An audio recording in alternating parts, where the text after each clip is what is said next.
Mes chères aventurières, aujourd'hui, nous allons rentrer dans un monde féerique où les rivières murmurent des histoires anciennes et les forêts chantent des mélodies mystiques.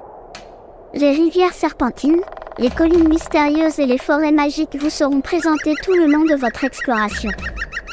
Vous devrez savoir avant tout que la République du Congo est divisée en 12 régions magiques appelées départements. Chaque département raconte sa propre histoire et danse au rythme traditionnel. À l'exception de Brazzaville, qui est dirigé par un maire central, tous les autres départements sont placés sous la responsabilité des préfets, secondés par des sous-préfets. Je vais vous citer les différentes régions et leurs chefs-lieux. Vous répétez après moi. Et vous êtes prêts? La région de la Likwala et son chef-lieu Mfundo. La région de la Sangha et son chef-lieu Wesso. La région de la Cuvette Ouest a pour chef-lieu Ewo. La région de la Cuvette, son chef-lieu Owando. La région des Plateaux a pour chef-lieu Djambala. La région du Poul et son chef-lieu Kankala. La région de la Bouanza et son chef-lieu Madangou. La région de la Likumu et son chef-lieu Sibiti. La région du Nyari et son chef-lieu Doizi. La région du Kwilu et son chef-lieu Loango. La région de Pointe-Noire et enfin la région de Brazzaville. Vous voulez connaître la suite de l'histoire, mes chers aventurières? Maman O, raconte-nous l'histoire. Maintenant, fermez les yeux et imaginez que chaque mot est une étoile scintillante dans le ciel. Et si vous comptez ces étoiles, il y a plus de 74, ce qui veut dire... Je déduis que le Congo-Brazzaville compte plus de 74 ethnies. Bravo!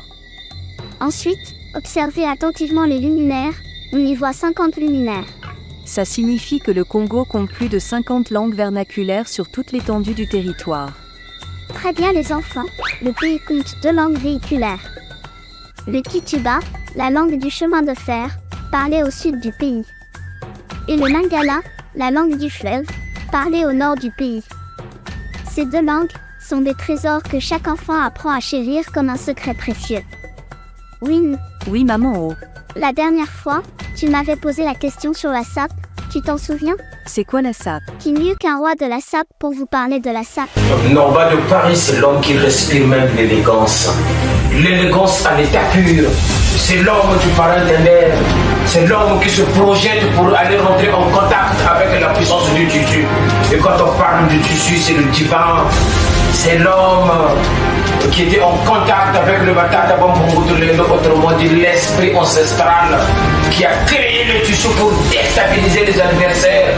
Et mon adversaire le plus farouche, c'est le taureau mal habillé.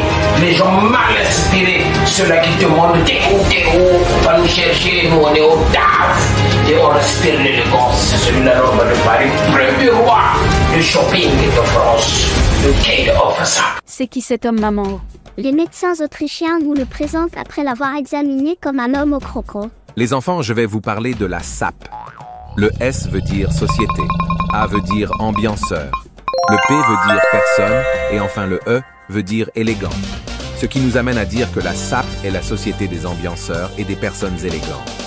C'est une vie, une religion et un mouvement esthétique vestimentaire que les gens comparent au dandysme. La sape trouve ses origines à la fin du 19e siècle au Congo, lorsque les esclaves décident de s'habiller de façon luxueuse comme les colons.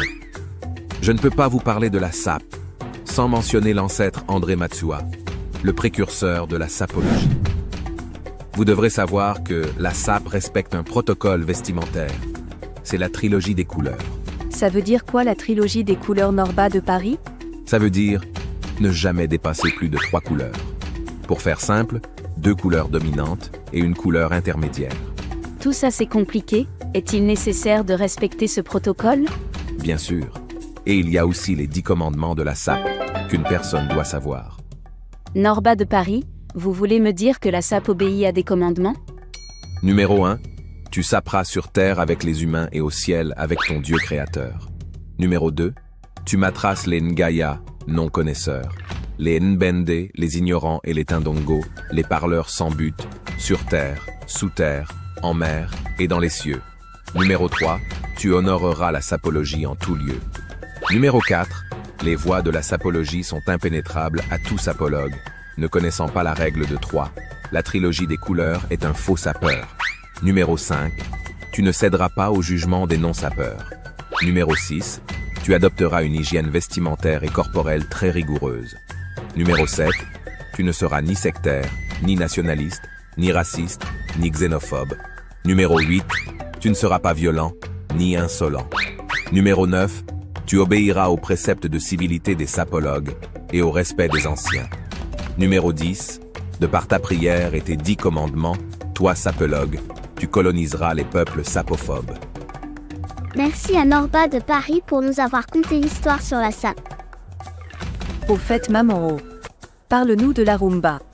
Tout arrive à point nommé à celui qui sait attendre. Donc sois patiente et on en parlera un jour. Maman, tu nous as parlé de ces rivières qui murmurent des histoires anciennes.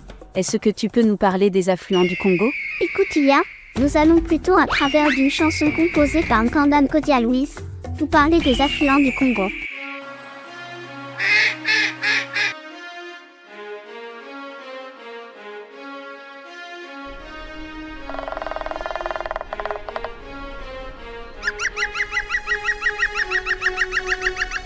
C'est bon pour aujourd'hui, et je vais vous dire à la prochaine avec cette énigme traditionnelle. Je suis l'animal le plus fort de la forêt, mais je ne mange que de l'herbe. Qui suis-je? Donnez-moi vos réponses en commentaire, et je citerai le nom du gagnant. Je crois savoir la réponse de l'énigme et vous? Win, moi aussi j'ai ma petite idée sur cette énigme, si tu as trouvé c'est bien. Mais laisse le temps aux autres de répondre. J'ai vraiment hâte de poursuivre cette belle exploration.